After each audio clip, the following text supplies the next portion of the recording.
सबको बताया गया है कि ह्यूमंस एवोल्यूशन की प्रोसेस से यहाँ तक पहुँचे हैं, लेकिन क्या आपने कभी सोचा है कि इंसानी शरीर इस प्लेनेट के लिए इतना अनफिट क्यों है? हमारे इतिहास में कुछ ऐसी बातें हैं, कुछ ऐसे गैप्स हैं जो ये साबित करते हैं कि हम इस प्लेनेट अर्थ से हैं ही नहीं।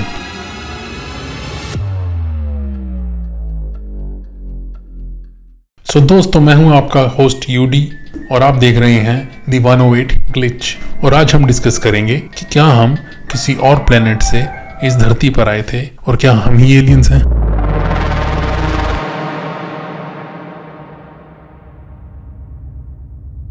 मेन स्ट्रीम साइंस कहती है कि डायनासोर्स का एक्सटिंक्शन एक मेटेओर की वजह से हुआ, लेकिन एक बार सोचिए कि वो सिर्फ एक मेटेओर नहीं बल्कि एक अराइवल था। जी हाँ दोस्तों, हमारा अराइवल। हमारा प्लेनेट रहने लायक नहीं रहा तो हमने धरती पर आकर एनवायरनमेंट को रीसेट किया ताकि हमारा सर्वाइवल अर्थ पे पॉसिबल हो सके। एक डोमिनेंट स्पीशीज का अचानक से खत्म होना और फिर ह्यूमन बींग्स का तेजी से राइज होना, क्या ये सिर्फ एक कोइंसिडेंस है या फिर एक प्लान्ड कोलोनाइजेशन? पेंस्पर्मिया थ्योरी सजेस्ट करती है कि लाइफ एक प्लेनेट से दूसरे प्लेनेट तक ट्रेवल कर सकती है। Panspermia is a theory that life formed in one place, then got spread around to other places. तो शायद मेटेओर्स और एस्ट्रॉइड्स के जरिए इस थ्योरी के हिसाब से हो सकता है कि डायनासोर्स का खत्म होना एक एक्सीडेंट नहीं बल्कि एक इंटेंशनल सीडिंग थी। सोचिए, हमारा ओरिजिनल प्लेनेट तबाह हो गया था तो हमने यहाँ आकर एनवायरनमेंट को रीसेट किया, डायनासोर्स को खत्म किया ताकि हमारा सर्वाइवल अर्थ पे पॉसिबल हो सके। हमारी एक जर्नी रही है एप्स लाइक एंसेस्टर से लेके आज के मॉडर्न ह्यूमन तक। हमें पढ़ाया जाता है कि हमारी बॉडी ने हर स्टेज पर एनवायरनमेंट के हिसाब से खुद को इवॉल्व किया और मंकी जैसे शरीर से लेकर इस ह्यूमन बॉडी तक हमारी बॉडी का हर स्ट्रक्चर चेंज हुआ, हमारे सर का स्ट्रक्चर चेंज हुआ, हमारी बैकबोन चेंज हुई, हमारा चलने का तरीका चेंज हुआ, हमारे शरीर का हर पार्ट इवॉल्व हो गया। लेकिन यहाँ पर एक बड़ा सवाल पैदा होता है, अगर एवोल्यूशन इतनी ही पावरफुल प्रोसेस थी तो ये अचानक से रुक क्यों गया? सोचिए, हमारी बॉडी ने इतने मिलियंस ऑफ ईयर तक इवॉल्व किया तो पिछले कुछ हज़ारों सालों से हमारी बॉडी क्यों स्टैग्नेंट हो गई है? क्यों आज का इंसान बायोलॉजिकली वहीं पर है? क्यों नेचर का अपग्रेड बटन सडनली काम करना बंद कर गया? ये सब एक हिंट देता है कि हम स्टार्टिंग से ऐसे ही थे और हम धरती पर ड्रॉप किए गए, इवॉल्व नहीं हुए। तो दोस्तों, बढ़ते हैं हम अपने अगले पॉइंट पर। जैसे कि आप सबको पता है, हमारी इम्यूनिटी लोकल बैक्टीरिया और वायरसेस से लड़ने में स्ट्रगल करती है। तो हम अपनी बॉडी को थोड़ा और गहराई से देखते हैं। अगर हम सच में इस धरती के नेटिव होते तो हमारी बायोलॉजी यहाँ के एनवायरनमेंट के साथ परफेक्टली हार्मोनी में होती, लेकिन रियलिटी तो कुछ और ही कह रही है। एक नेटिव स्पीशीज का इम्यून सिस्टम उसके प्लेनेट के हर माइक्रोस्कोपिक ऑर्गेनिज्म के साथ खुद को इवॉल्व करता है, लेकिन हम ह्यूमंस, हम हर छोटे मोटे बैक्टीरिया और वायरस के लिए इतने वल्नरेबल हैं कि हमें सरवाइव करने के लिए कॉन्स्टेंटली मेडिसिन की ज़रूरत पड़ती है। ऐसा लगता है कि हमारा इम्यून सिस्टम इस धरती के लोकल जर्म्स को झेल ही नहीं सकता और पहचानता ही नहीं है। हम ऐसी दुनिया में हैं जहां हर वायरस हमारे लिए एक नया हमला है। और आपने कभी सोचा है हम इंसानों को इतनी एलर्जीज क्यों होती हैं? पॉलिन से एलर्जी, डस्ट से एलर्जी, धूप से एलर्जी और इतने सारे फूड आइटम से भी एलर्जी। ये सभी तो इस धरती के नेचुरल हिस्से हैं।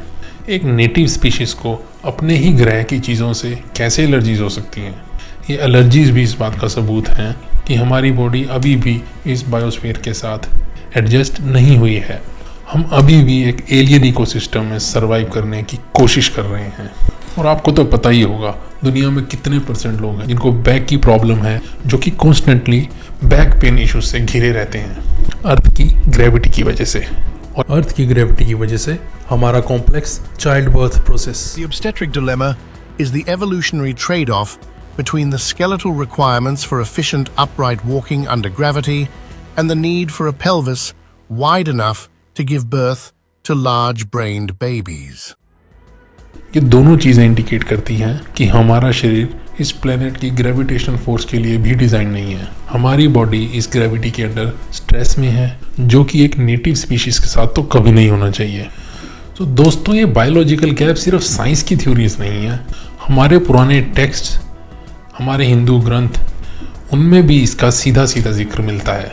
अगर हम इन ग्रंथों को सिर्फ कहानियाँ समझ कर छोड़ दें तो हम शायद सबसे बड़ा हिस्टोरिकल ग्लिच मिस कर रहे हैं। हमारे ग्रंथों में साफ लिखा है कि भगवान या फिर देवतास किसी और लोक से, यानी कि किसी और डायमेंशन या फिर प्लेनेट से धरती पर विजिट करते रहे हैं। ये देवलोक कोई इमेजिनरी जगह नहीं है, बल्कि शायद एक और स्टार सिस्टम या प्लेनेट है जहाँ से हमारे देवतास, हमारे एंसेस्टर्स को विजिट करने आते रहे। और तो और हमारे वेद पुराण में जो विमान का डिस्क्रिप्शन दिया गया है, उनकी स्पीड और उनका डिज़ाइन वो आज के स्पेसक्राफ्ट सिस्टम से बहुत मिलता जुलता है। ये सिर्फ एक रथ नहीं थे, ये एडवांस्ड इंटरस्टेलर व्हीकल थे। हमारे ग्रंथों में इनका बार बार जिक्र होना ये बताना है कि ये एक आध बार की घटना नहीं है, ये बल्कि ये बताता है कि हमारे देवतास और एंसेस्टर्स के बीच में एक कंटिन्यूस कम्युनिकेशन और विजिट्स का सिस्टम रहा है। मैं जानता हूँ आपको ये सुनने में काफ़ी वाइल्ड और काफ़ी फिक्शनल लग रहा होगा। जब मैं अभी खुद इन थ्योरीज को पहली बार पढ़ रहा था, मुझे भी ऐसा ही लगा था, अरे भाई क्या बोल रहे हो, साइंस हमें कुछ और पढ़ा रही है और हमारे पुराने टेक्स्ट कुछ और। सो दोस्तों, अब सवाल ये है कि क्या हम सच में एलियंस हैं या इस अर्थ के सिस्टम के एक ग्लिच, और वाकई अगर हम किसी और प्लेनेट को बर्बाद करके इस प्लेनेट पर आए हैं तो हम आज इस धरती के साथ क्या कर रहे हैं। पोल्यूशन, रिसोर्सेज का वेस्ट और एनवायरनमेंट को डिस्ट्रॉय करना, क्या हम पहले भी ये सब कुछ कर चुके हैं? शायद हम अपने असली प्लेनेट को भी इसी तरह ख़त्म कर चुके हैं, और जब वहाँ कुछ नहीं बचा तो हम यहाँ आ गए इस धरती पर, इस धरती को भी बर्बाद करने। और अब हम वही पुरानी कहानी यहाँ भी दोहरा रहे हैं। जब यहाँ की रिसोर्सेज सब खत्म हो जाएंगी तो क्या हम फिर से नए प्लेनेट की तलाश में जाएंगे? ये सिर्फ एक थ्योरी ही नहीं, ये एक वार्निंग भी है हमारे लिए। आपको क्या लगता है, क्या हम इस साइकिल को अब तोड़ सकते हैं या यही अब हमारा एक एंड गेम है? नीचे कमेंट्स में अपनी थ्योरीज और अपने थॉट्स ज़रूर शेयर करें। शायद आपका कोई कमेंट मेरी अगली वीडियो की बेस बने।